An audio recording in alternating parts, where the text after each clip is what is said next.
বিগত সরকার এইখানে অত্যাচার করেছে আলেমদের উপরে, এবং সবচাইতে বেশি দুশ্মনী করেছে তারা আলেমদের সাথে।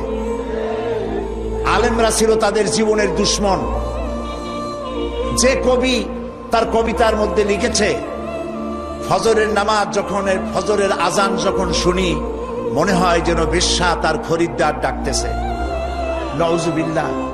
এই যে কবি, যে মুশরিক, নাস্তিক, মুরতাদ কবি যখন এই কবিতা পড়লো, লিখলো, তদানীন্তন প্রধানমন্ত্রী তাকে ডেকে নিয়ে জাতীয় প্রধান কবি হিসাবে তাকে পুরস্কৃত করল। আর যে লোকটি হাদিস পড়ালো, 50 বছর ধরে হাদিসের ছাত্র বানালো দেশ জুড়ে, সেই শাইখুল হাদিসকে গ্রেফতার করে চোর আর ডাকাতদের মধ্যে রেখে দিল। বিনা কারণে 252টি মাদ্রাসা তারা বন্ধ করে দিল।